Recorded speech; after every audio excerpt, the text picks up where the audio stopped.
Here's a novel idea. How about an Oscar category for video game? Or a portion of the video game awards themselves being dedicated to cutscene direction and general assembly? Because to be honest, when you start thinking about it, there are so many outstanding, uniquely framed or gorgeously shot pieces of cinema tucked away under the umbrella of a cutscene, and they deserve so much more recognition. Over the years, video game direction has come to incorporate how Hollywood does it, often with entire sequences assembled like they would be in film. Shot choice, conveyance of movement and storytelling, tonality, emotion, everything matters into what I'm going to get into, alongside how the scene fits into the entirety of the game itself.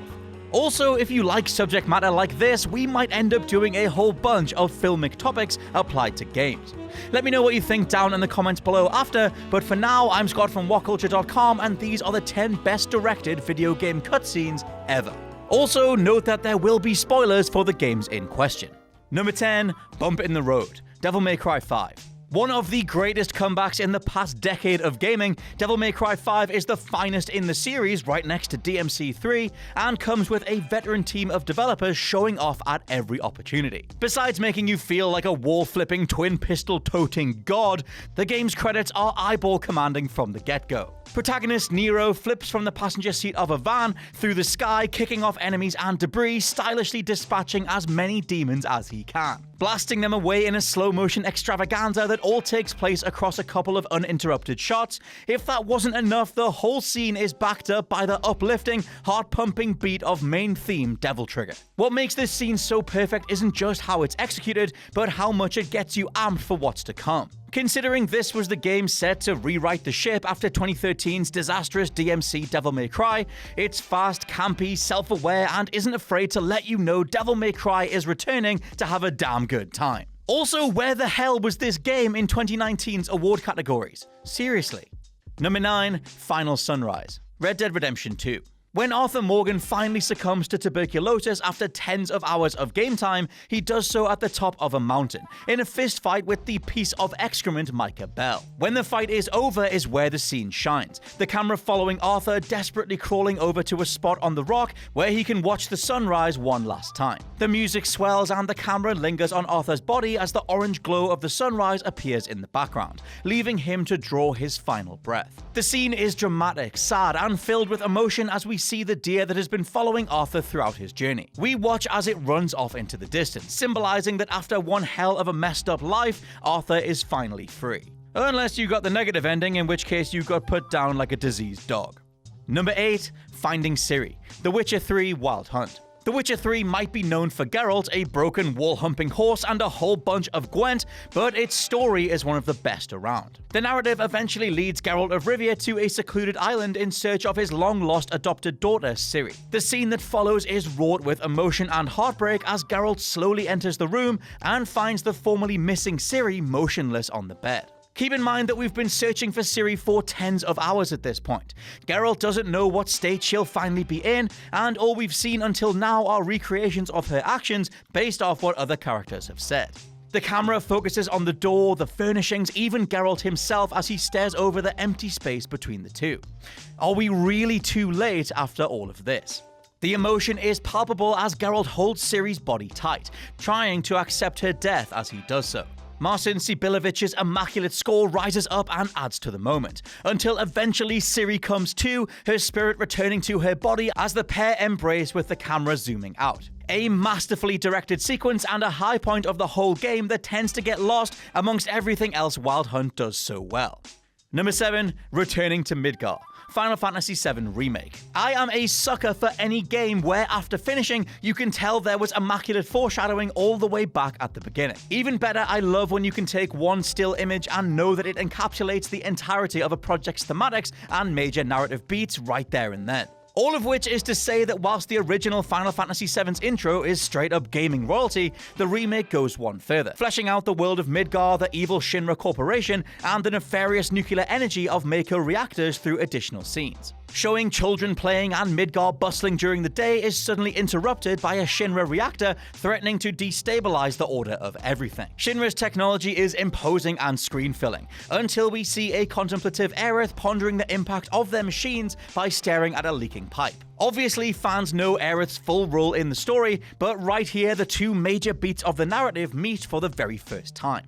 We zoom out high over Midgar itself as Nobuo Uematsu's goosebump-inducing score reaches a crescendo. Again, we're interrupted by machinery, except this time it's Cloud making his first appearance, and the game effortlessly transitions to gameplay as you take control. Number 6. Old Soldier, World of Warcraft.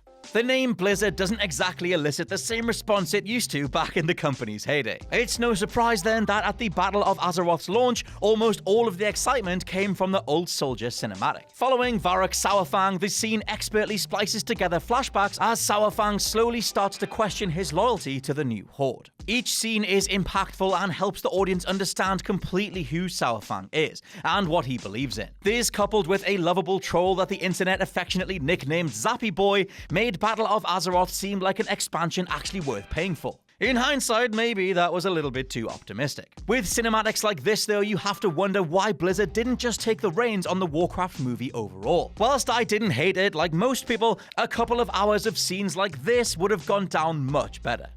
Number 5. The Suicide Mission, Mass Effect 2. Back in 2010, Mass Effect 2 ended with one of the most intense and climactic cutscenes that it could ever have hoped to achieve. With the human Reaper hybrid dealt with and the collector base set to explode, Shepard and the team have to hightail it out of there as fast as they can. The scene in question is intense, filled with powerful, hope-inspiring music, and it's set against the backdrop of a classic Borg-style villain monologue. The direction is rapid fire and fits the mood perfectly, cutting constantly between Shepard sprinting escape, collector soldiers charging after them, and Harbinger itself as the timer counts down.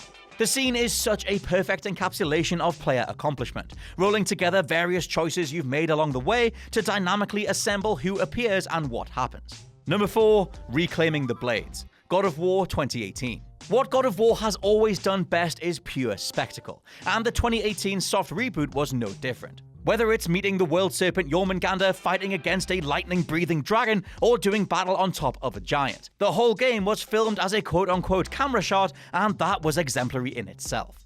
And yet this 2018 soft reboot defied even further expectations, with its best moment lying in a somber, nostalgic character beat. When Kratos reclaims the Blades of Chaos, he does so with regret. The crackling thunder in the background providing a chilling backdrop as he mournfully wraps those familiar chains around his bloodied, scarred arms once again. Chris Judge played the scene like a man realizing he genuinely does not deserve a family, and is forever doomed to a life of bloodshed, with the beautifully done one-shot camera following all of this intimately. The player is allowed to see Kratos at his most vulnerable, a regretful old man haunted by the ghosts of his past.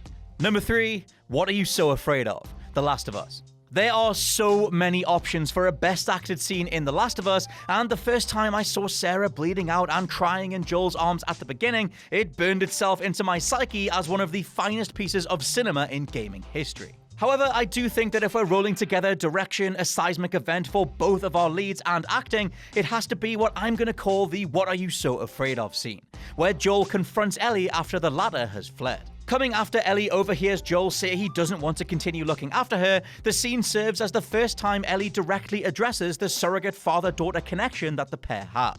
It is an incredibly powerful scene, with Ashley Johnson improvising Ellie pushing Joel away on set that day, and both her and Troy Baker acting like they never had before. Direction-wise, there are some great tight shots emphasizing the intensity of the exchange, paired with the occasional wide angle to show how they could split apart entirely at any second. It's a personal favorite, and please sound off your own best Last of Us moments down in the comments. Number 2. Opening.